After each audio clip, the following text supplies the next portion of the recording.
Bapak, Ibu, Saudara, jemaat terkasih di dalam Kristus, marilah kita mulai persekutuan doa, pendadaran perjamuan kudus pada saat ini dengan berdoa. Mari berdoa. Tuhan Allah Bapa kami, Tuhan yang senantiasa hadir di dalam ketidakberdayaan kami, Tuhan yang senantiasa menguatkan kami, Tuhan yang senantiasa memperbarui hidup kami. Pada saat ini ya Tuhan, kami hendak bersama melaksanakan persekutuan doa pendadaran perjamuan kudus. Kami mohon Roh Kudus-Mu turun ke atas kami, sehingga kami dapat mengerti dan memahami firman-Mu. Di dalam perenungan pendadaran perjamuan kudus kami, kiranya Engkau memampukan kami untuk melaksanakannya dalam hidup kami dan mempersiapkan diri kami untuk mengikuti perjamuan kudus pada 11 Juli 2021 nanti. Hamba-Mu yang Kau tunjuk untuk menyampaikan sabda-Mu, kiranya Engkau berkati dengan hikmat dan kebijaksanaan, agar apa yang keluar melalui mulutnya yang terbatas hanyalah semata-mata demi kebenaran dan kasih setia Tuhan. Di dalam nama tunggal Putra-Mu, Tuhan kami Yesus Kristus, kami berdoa. Amin. Bapak, Ibu, Saudara, jemaat terkasih yang ada di rumah masing-masing. Pada saat ini, kita akan bersama melaksanakan persekutuan doa pendadaran perjamuan kudus. Bapak, Ibu, Saudara terkasih, ibadah sakramen perjamuan kudus akan dilaksanakan pada tanggal 11 Juli 2021 dan dilaksanakan secara online melalui live streaming, dilayankan di rumah masing-masing. Oleh karena itu persiapan batin sangatlah dibutuhkan untuk dapat mengikuti perjamuan kudus. Maka marilah kita mengkuduskan persekutuan doa ini dengan pengakuan. Pertolongan kita adalah dalam nama Tuhan yang menciptakan langit dan bumi. Amin. Amin. Amin. Amin.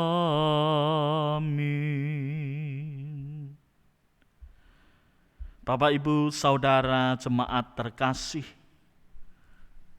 kasih karunia dan damai sejahtera dari Allah Bapa kita, dari Tuhan Yesus Kristus, dan persekutuan Roh Kudus menyertai saudara sekalian.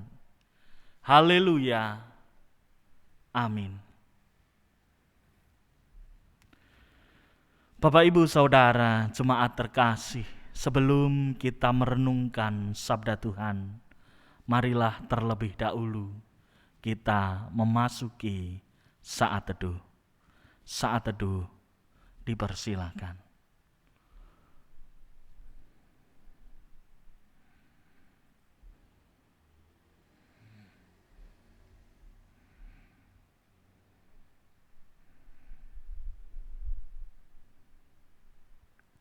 Amin. Saat teduh cukup. Bapak, Ibu, Saudara, jemaat yang terkasih, marilah kita merenungkan sabda Tuhan sebagai dasar dalam kita mempersiapkan diri untuk mengikuti perjamuan kudus.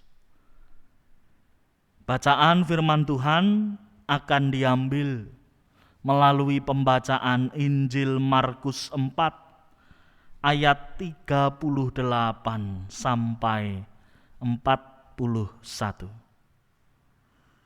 Injil Markus 4 ayat 38 sampai 41.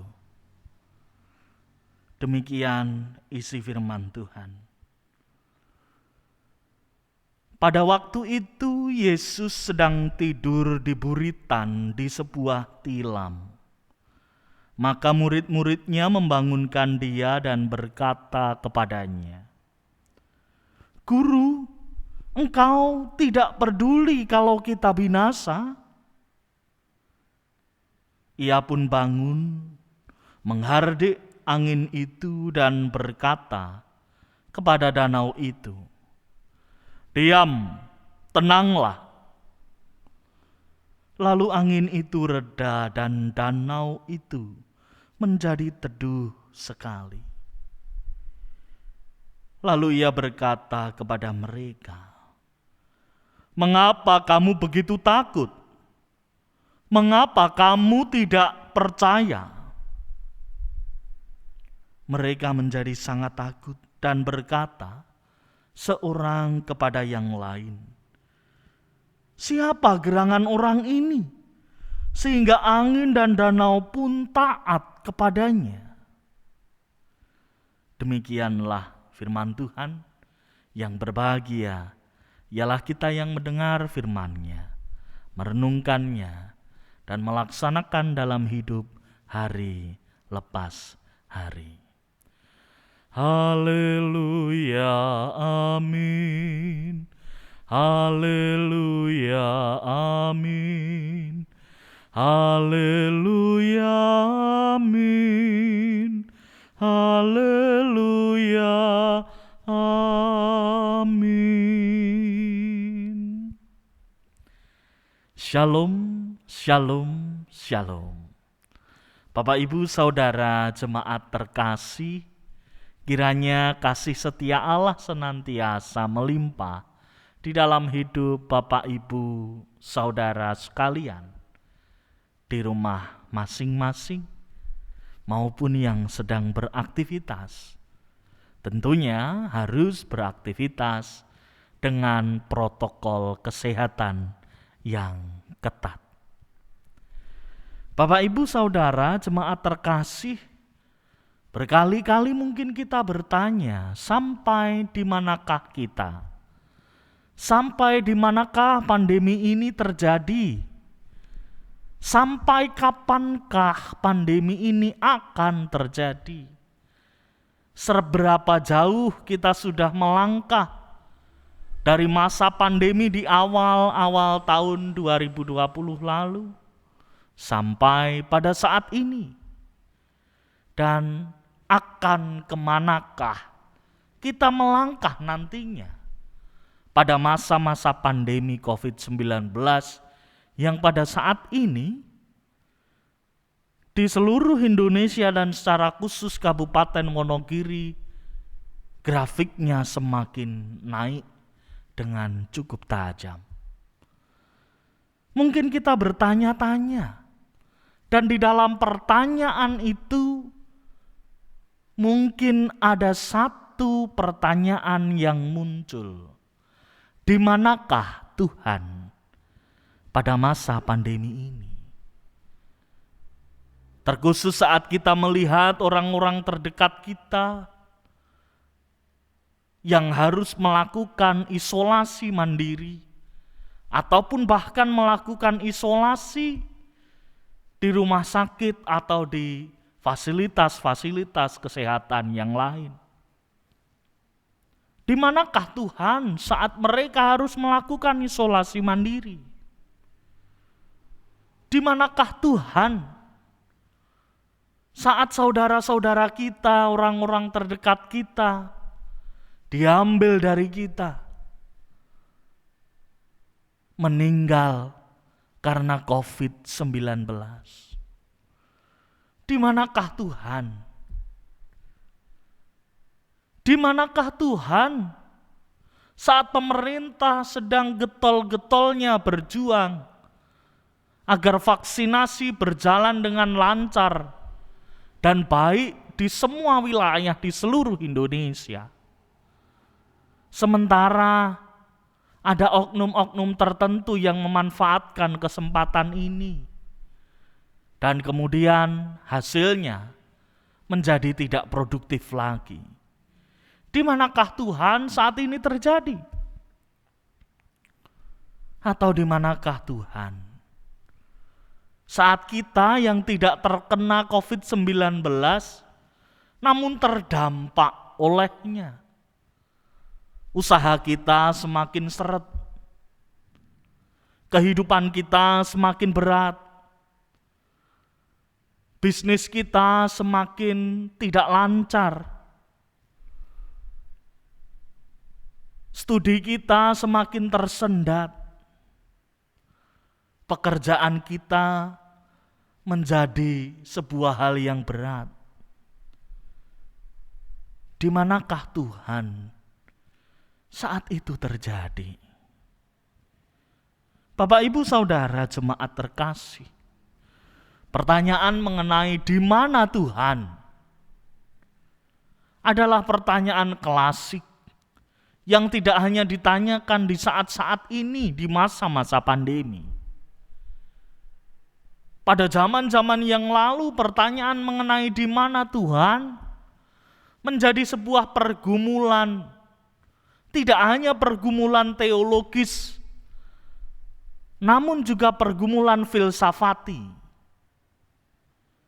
Pergumulan-pergumulan inilah yang kemudian menggariskan beberapa pemahaman, menelurkan beberapa pengertian mengenai agnostisisme, kemudian kehidupan yang tanpa agama, kemudian membandingkan Tuhan yang ada di dalam sains, dan sebagainya.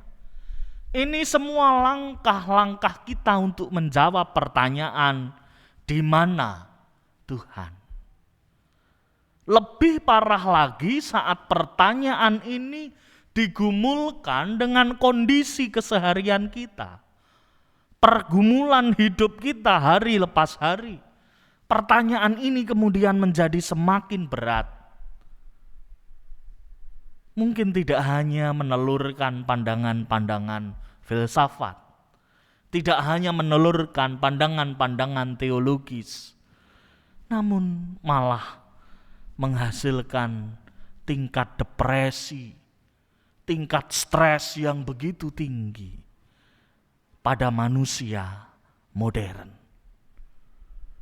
Bapak, Ibu, Saudara, jemaat terkasih, hal yang sama ditanyakan para murid melalui bacaan kita Injil Markus 4.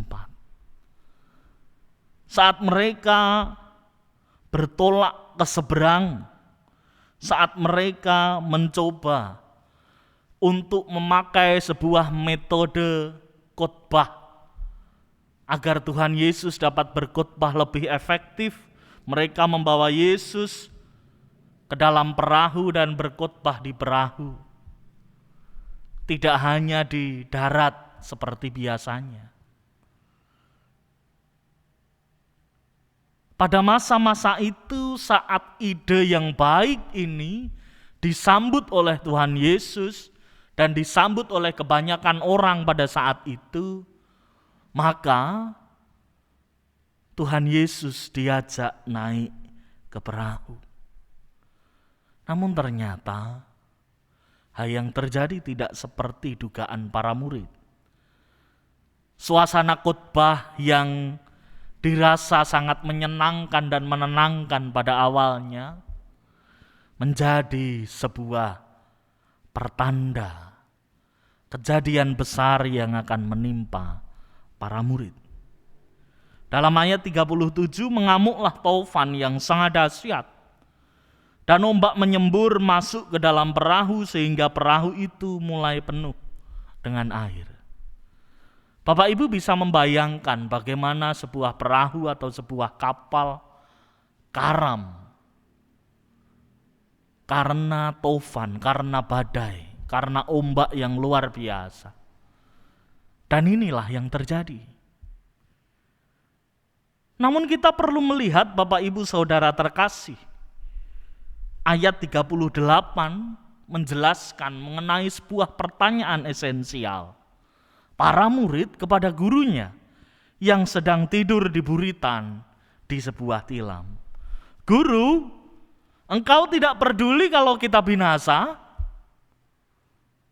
Pertanyaan semacam inilah yang sering kita tanyakan. Pertanyaan semacam inilah yang sering terjadi di dalam kehidupan kita. Bukan pernyataan dan pertanyaan yang positif, namun pertanyaan atau pernyataan bernada negatif. Hal-hal negatif sepertinya lebih mudah untuk mempengaruhi kita dan para murid pada masa itu daripada hal-hal positif. Oleh anak-anak muda, hal ini dinamakan toxic relationship. Bagaimana sebuah relasi itu tidak dibangun dari sebuah hal yang baik, dari beberapa hal positif, namun dibangun dari sebuah hal atau beberapa hal negatif, kemudian menjadi toksik atau racun. Pertanyaan inilah yang sama yang diajukan para murid.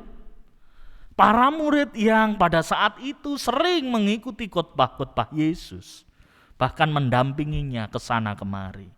Guru, engkau tidak peduli kalau kita binasa. Bapak, Ibu, Saudara, jemaat terkasih, mungkin saat kita berada di dalam posisi Tuhan Yesus pada masa itu, ditanya dengan pertanyaan yang semacam itu, maka kita akan sakit hati. Namun apa yang ditunjukkan Tuhan Yesus? Yang ditunjukkan Tuhan Yesus adalah sebuah kegiatan, sebuah aktivitas yang menjawab. Tidak hanya dijawab dengan kata-kata. Ia bangun menghardik angin itu dan berkata kepada danau itu, diam, tenanglah. Namun setelah itu ada pertanyaan yang dilempar balik sebagai pertanyaan reflektif. Mengapa kamu begitu takut? Mengapa kamu tidak percaya? Pertanyaan reflektif ini Bapak Ibu bukan pertanyaan untuk mengcounter. Pada masa saat itu Tuhan Yesus dibangunkan dengan pertanyaan toksik, dengan pertanyaan beracun itu. Tidak, Tuhan Yesus tidak melawan itu dengan pertanyaan, namun melawan itu dengan sebuah tindakan dan kemudian menyajikan pertanyaan reflektif. Mengapa kamu begitu takut? Mengapa kamu tidak percaya? Padahal sebagian besar para murid pada masa itu adalah nelayan profesional yang berjuang setiap hari menghadapi badai dan topan. Yang berjuang setiap hari menghadapi ombak yang menggunung. Lalu mengapa mereka takut? Dan mengapa mereka tidak percaya? Karena sisi-sisi negatif kehidupan telah menguasai mereka. Karena sisi-sisi positif kehidupan lepas dari mereka. Bapak, Ibu, Saudara, jemaat terkasih, adakah pada masa-masa pandemi ini Adakah pada masa-masa yang sulit ini kita hanya dikuasai sisi-sisi negatif?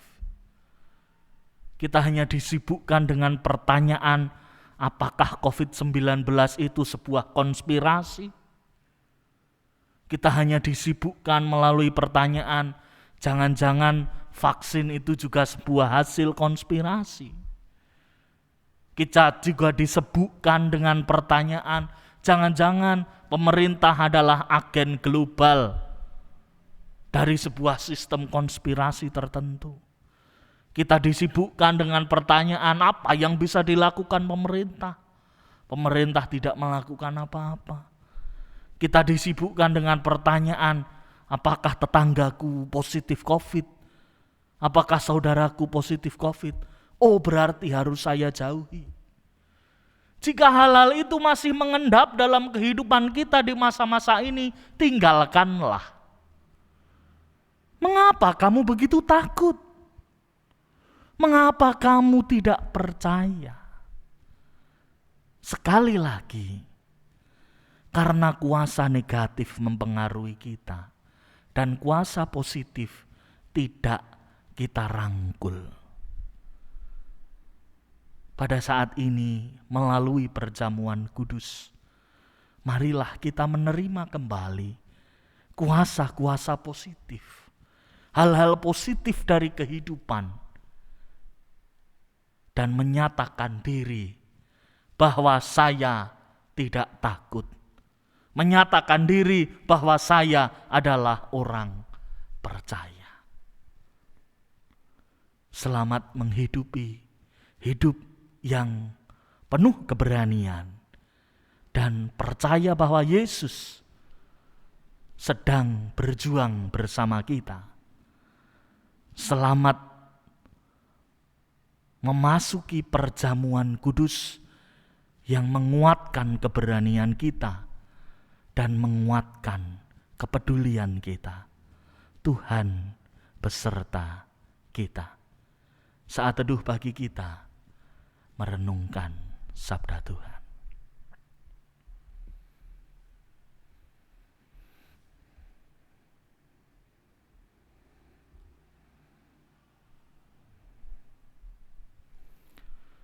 Amin. Saat teduh cukup. Bapak, Ibu, Saudara, jemaat yang dikasihi dan mengasihi Tuhan Yesus, marilah sebelum kita menerima sakramen perjamuan, kita menguji diri kita dengan bertanya kepada diri kita masing-masing sebagai berikut. Pertama, apakah kita sungguh-sungguh menyadari dan mengakui bahwa kita berada dalam kondisi tidak selamat karena dosa, dan dengan kekuatan serta usaha sendiri tidak mampu melepaskan diri dari kondisi tersebut, sehingga membutuhkan juru selamat yang berkuasa melepaskannya? Kedua, apakah kita bersungguh-sungguh bertobat dan menyerahkan diri dengan penuh keyakinan kepada Allah yang menyelamatkan manusia melalui kematian dan kebangkitan Tuhan Yesus? Ketiga, apakah kita sungguh-sungguh bertekad menyerahkan diri untuk hidup sesuai dengan firman Allah? Dan keempat, apakah kita sungguh-sungguh bertekad senantiasa menjalani hidup dengan penuh syukur atas anugerah penyelamatan Allah? Bapak, Ibu, Saudara, jemaat terkasih, selaku hamba Tuhan, saya menegaskan bahwa sakramen perjamuan kudus disediakan bagi orang yang menyerahkan diri kepada Tuhan Yesus dengan menyesali dosa-dosanya, serta memohon pertolongan Tuhan supaya dapat melaksanakan semua perintah Tuhan Allah. Oleh karena itu, Apakah Bapak, Ibu, Saudara, Jemaat GKJ Wonogiri Utara bersedia mengikuti perjamuan kudus pada tanggal 11 Juli 2021 nanti?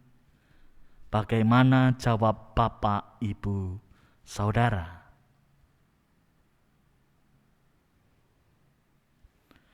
Kiranya Tuhan yang mendengar jawaban Bapak, Ibu, Saudara, dan Tuhan yang memampukan Bapak, Ibu, Saudara. Marilah kita mengakhiri persekutuan doa, pendadaran, perjamuan kudus dengan berdoa. Mari berdoa. Ya Tuhan, Sang Tabib sejati, kiranya Tuhan berkenan memakai sakramen perjamuan kudus nanti menjadi sarana untuk memelihara iman kami, sehingga kami sepenuhnya dan senantiasa yakin akan keselamatan yang Tuhan anugerahkan kepada kami dalam diri Tuhan kami, Tuhan Yesus Kristus. Serta senantiasa kami memiliki pengharapan akan perjamuan yang sempurna di surga sebagai kesempurnaan keselamatan.